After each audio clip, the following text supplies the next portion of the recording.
and together we've already won. Ben, j'ai dit, évidemment, nous avons déjà gagné. J'ai dit, Inch'Allah, en 2024, nous allons gouverner. Il te dit, évidemment, les enjeux de la Renaissance africaine, exactement. Tu sais, le combat que le peuple africain a mené, depuis 1999, exactement. C'est un combat qui, chaque jour, doit être continué. Je te disais, évidemment, c'est le 6 juin 1999 que le président Mbeki a accédé au pouvoir. Avant Mbeki, exactement, je disais, c'est cette période aussi qui était déterminante, je veux dire, dans l'évolution de la Renaissance. Je te disais, l'Afrique du Sud, évidemment, comme la plupart des pays du continent, a été colonisée, occupée militairement, je veux dire, politiquement et financièrement par les Occidentaux qui sont venus de la minuscule Europe. Exactement. Et évidemment, avec des armes, ils sont venus s'emparer de la grande Afrique. Parce qu'évidemment, ils étaient barbares et ils avaient des armes, voilà. Donc voilà. Exactement, les Africains ont résisté aussi. Je t'ai dit, nos ancêtres n'ont jamais laissé, je veux dire, ce qui les appartenait, c'est être volés, évidemment, par des barbares. Voilà. Ils ont toujours fait le nécessaire. Je pense que aussi, ce qui est important, voilà, les États africains ont toujours résisté, comme je l'ai dit. Évidemment, la colonisation, on sait comment ça s'est passé, je veux dire, comment ça s'est déroulé, je veux dire, c'était l'Europe qui exploitait, je veux dire, les richesses de l'Afrique, parce que l'Europe était petite, sans richesse minière, minéralière, tu vas me dire. L'Afrique est grande, beaucoup de richesses minières, minéralières, évidemment, tu vas me dire, agricoles, et en plus de ça, évidemment, avec une grande population capable de tout faire et qui faisait tout. Et l'Occident, l'Europe, je veux dire, volait tout, et pour la monnaie dans sa minuscule partie. Donc évidemment, aujourd'hui, quand on voit la minuscule partie se développer, évidemment, on comprend la logique. C'est pas un miracle, ça. Voilà. Pour dire, évidemment, pour nous, Africains aussi, c'est ce que nous devons savoir chaque instant. Dire qu'évidemment, des barbares étaient venus de là-bas, venir prendre ce que nous avions, ce que nos ancêtres avaient, partir, renforcer leur développement. Je disais évidemment, l'Afrique du Sud, sa situation évidemment, au moment où, après les indépendances, les dates qu'on dit avoir octroyé l'indépendance, l'Afrique du Sud, je te dis depuis 1949, évidemment, c'était la minorité blanche qui accentuait et qui durcissait, je veux dire, son ton de domination du peuple africain. Je te disais, évidemment, de cette manière aussi, les Africains ont réagi. Je te parlais de Mandela, quand il créait évidemment la Ligue armée de l'ANC, il disait, ben, ces barbares venaient nous occuper, pensent qu'on va les laisser nous dominer éternellement, il faut réagir face à eux, et il faut prendre les armes. La loi du talion, répondre œil par œil, dent pour dent. Sur ce temps, évidemment, Mandela a créé la Ligue armée de l'ANC, dit qu'exactement, on va en découdre avec ces blancs racistes et xénophobes qui sont venus prendre tout ce qui nous appartenait et qui pensent qu'évidemment, on va les laisser faire. Évidemment, par rapport à ça, on t'a dit, le régime de l'apartheid aussi a réagi en disant on va condamner Mandela à perpétuité. Le jugement qu'on l'envoie évidemment en prison à perpétuité. Mais je dis évidemment, perpétuité pour eux, évidemment, c'était pour faire taire, je veux dire, les droits du peuple africain, les revendications du peuple africain. Mais je veux dire, une fois Mandela en prison, c'est évidemment Winnie, comme je l'ai dit, qui était dans la rue d'Élysée, les protestations. C'était le peuple sud-africain dans son ensemble qui refusait de facto d'être dominé et de valider de facto l'emprisonnement de Mandela, dont le but n'était que de faire taire les revendications, leurs revendications et leurs droits.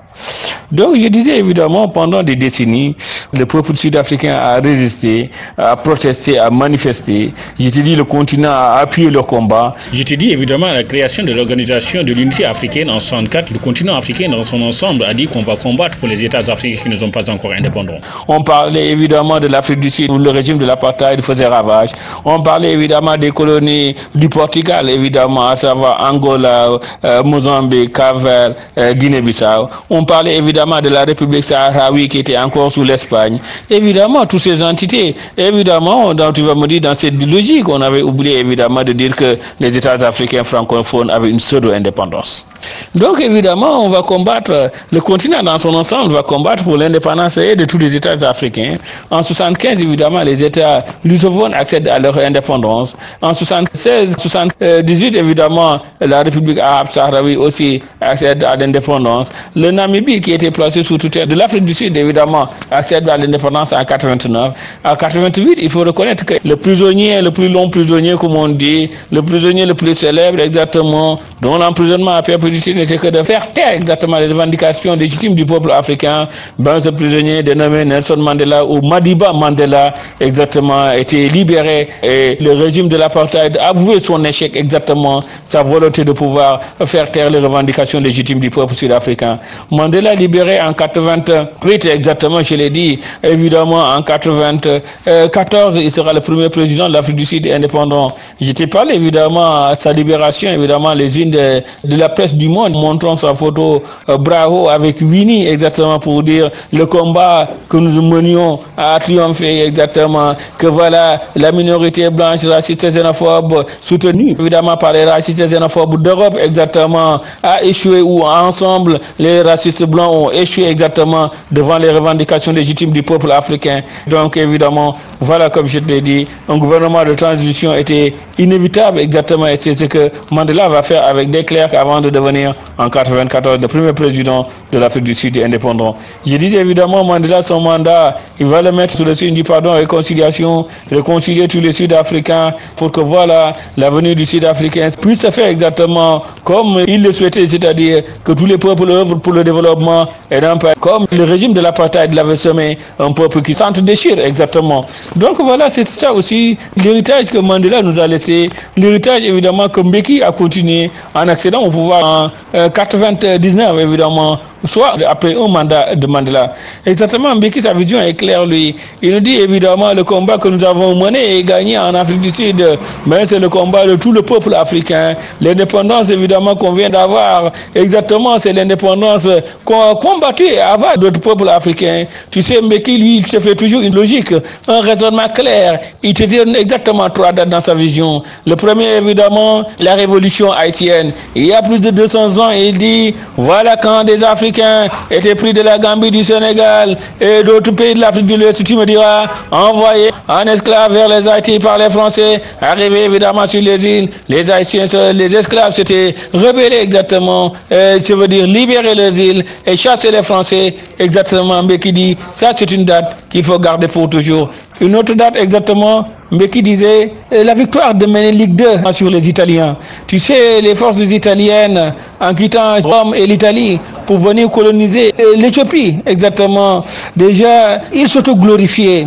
Et évidemment, ils disaient, on va amener le roi Ménélique II en cage et on va l'exposer à Rome pour tous les Romains.